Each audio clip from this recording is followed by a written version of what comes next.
Picture this. You're stuck at a red light, and pulling up next to you is a massive, brand new SUV. Shiny paint, 22-inch rims, the kind of vehicle that looks like it belongs in a rap video. The driver is someone you recognize from your neighborhood. You know for a fact they work the same kind of job you do, same salary range, maybe even less. Yet somehow they're sitting inside what amounts to a moving luxury apartment while you're calculating whether you can afford avocado toast this week. So the question has to be asked, how on earth is that happening? I'm Mano, and I've spent years studying the psychology of personal finance, specifically how ordinary people end up in extraordinary amounts of debt without ever realizing it. If you've ever stared at someone's brand new vehicle and thought, how are they pulling that off? Buckle up, because what I'm about to share with you isn't just interesting, it might genuinely save you from one of the worst financial decisions of your life. Let's open with the numbers, because the numbers alone should be enough to make your jaw drop. The average monthly car payment in the United States has officially crossed $700. Not for a Range Rover, not for a sports car, that's the average for a regular, roll-off-the-lot, nothing special vehicle.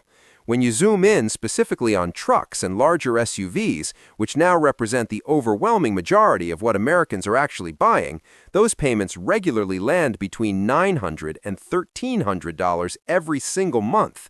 Think about what $1,200 a month means in real terms. That's $14,400 per year. That's a vacation to Europe, or a significant chunk of a down payment on an investment property, or a Roth IRA maxed out with money left over. Instead, that money is going toward a vehicle that begins losing value the moment it rolls off the lot. And yet, millions of Americans are signing these loan agreements every year with almost zero hesitation. So either everyone is suddenly earning dramatically more money, or something else is going on entirely. The median household income has nudged upward over the past decade, sure, but not nearly enough to rationally justify these payment levels. Something has fundamentally shifted in how Americans think about car ownership, and that shift is costing people their financial futures. The first gear turning inside this machine is the dramatic extension of loan terms. Not too long ago, a car loan lasted 3 or 4 years. That was considered normal and responsible. Fast forward to today, and 7 or 8-year car loans have become completely standard. Some lenders are actually offering 10-year auto financing now, which sounds less like a loan product and more like a financial prison sentence. Here's why this matters more than most people realize. Let's say you're buying a $58,000 pickup truck. On a 4-year loan, your monthly payment might sit around $1,350. That's terrifying. So the dealership slides a different option across the desk. The same truck, same price, but spread over 7 years. Suddenly, the payment drops to around $850. Your brain says, I can work with $850. And that's exactly the response the dealership is counting on. What your brain conveniently skips over is the total cost calculation. On that 7-year loan with interest, you might end up paying close to $72,000 for a truck that's stickered at $58,000. Compare that to the shorter loan where you'd pay around $65,000 total, and you've just spent an extra $7,000 purely for the luxury of a lower monthly number. Meanwhile, by year 5 of that 7-year loan, your truck might be worth $22,000, and you still owe $35,000. You are now thoroughly, completely underwater. The second mechanism fueling all of this is promotional financing. Walk into any dealership and you'll be greeted with enormous banners screaming 0% APR, and the human brain, hardwired to love anything labeled free, lights up immediately. But here's the uncomfortable truth dealers hope you never piece together. 0% financing isn't a gift, it's a pricing strategy. The cost of that financing is baked directly into the vehicle's purchase price. You're not getting free money, you're paying full sticker in exchange for a low rate. People who actually qualify for those promotional rates, and the qualification bar is higher than most buyers expect, are almost always people financially stable enough to have paid cash in the first place. For everyone else, actual interest rates on extended auto loans can be surprisingly high, particularly if your credit score has any blemishes.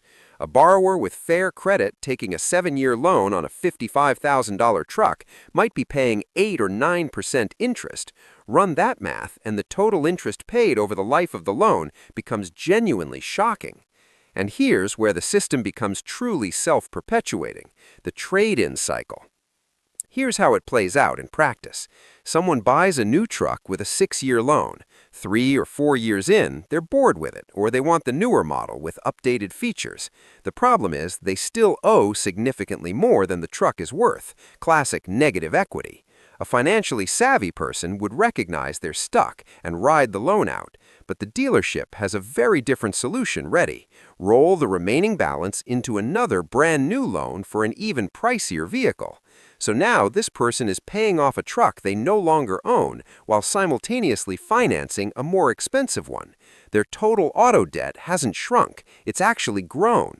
And because dealers generate enormous profit from these rollover transactions, they are deeply motivated to encourage this behavior at every turn. The customer thinks they're upgrading. The dealer knows they've just locked in another 5 to 7 years of payments. This cycle repeats. People enter it in their late 20s and don't escape until their mid-40s, having hemorrhaged tens of thousands of dollars that could have been building real compounding wealth. None of this works without the psychological component, and the automotive industry has invested billions of dollars getting this part exactly right.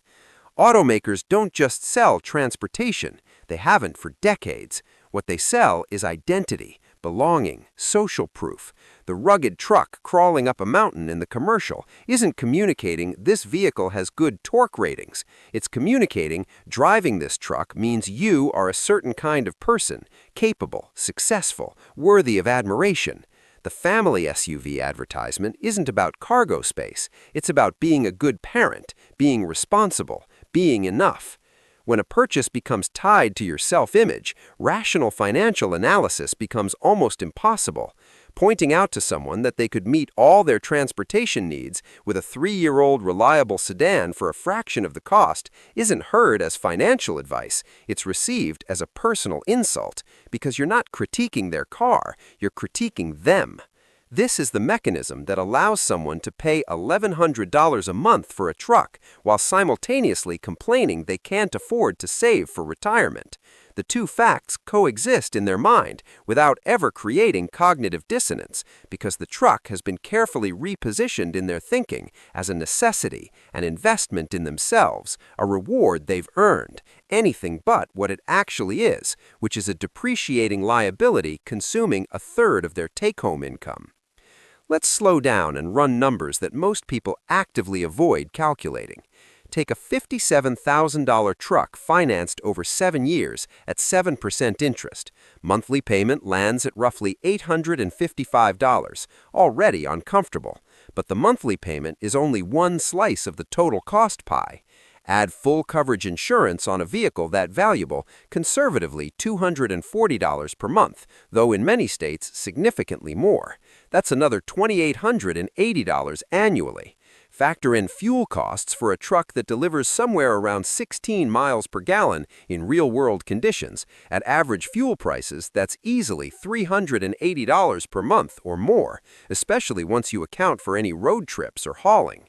That's $4,560 per year just in gas. Maintenance and repairs over 7 years on a modern truck with its complex systems, sensors, emissions equipment, advanced transmissions realistically runs $12,000 to $18,000 over that period, and that's assuming nothing catastrophic happens. A single transmission repair can run $5,000. Brake jobs on larger vehicles regularly exceed $1,000. When you stack all of these costs together over the full 7-year loan period, you are very likely looking at total transportation expenditure exceeding $130,000. At the end of those 7 years, the truck's market value might be somewhere around $14,000 to $18,000 if it's been maintained well. You have effectively paid over $130,000 to own something worth $16,000. That is not transportation. That is the single most efficient method most middle-class Americans have ever discovered for destroying generational wealth, gift-wrapped with heated steering wheels and a backup camera. And here is the contrast that should genuinely keep you up at night. If that same $855 monthly payment had gone into a low-cost index fund, earning a historically reasonable 8% annual return, that person would have accumulated more than $74,000 after 7 years. They would have arrived in year 8 both wealthier and without debt. Instead, they arrive in year 8 owning a truck worth a fraction of what they paid, with nothing saved and often carrying additional debt accumulated to cover the costs the loan didn't include. So, practically speaking, how are people keeping these payments current each month? The answers are as creative as they are concerning. Many households have essentially rebuilt their entire budget around the car payment, treating it with the same sacred priority as a mortgage. They eat cheaper, live smaller, skip vacations, avoid restaurants, and defer every major life investment in order to keep the truck current. There's a deeply ironic phenomenon happening where people are choosing roommates in their 30s specifically so they can afford truck payments, trading genuine life quality for the appearance of success. Others are working second jobs, driving rideshare or delivering packages on weekends using the very expensive truck that generated the need for supplemental income in the first place. The truck simultaneously creates the problem and serves as the tool used to address it. Then there's the retirement account rating that rarely gets discussed openly. People pulling from 401ks, triggering penalties and taxes to cover down payments or large repair bills. They're quite literally borrowing from their 65-year-old selves to fund their 32-year-old transportation preferences. Credit cards are increasingly being used to cover insurance, maintenance, and fuel costs, freeing up cash for the monthly payment itself. High-interest revolving debt subsidizing a high-interest installment loan, the equivalent of digging a hole to fill another hole. Here's what I want you to take away from all of this, because this video isn't meant to shame anyone. Most people walking into dealerships and signing these loans aren't financially irresponsible people.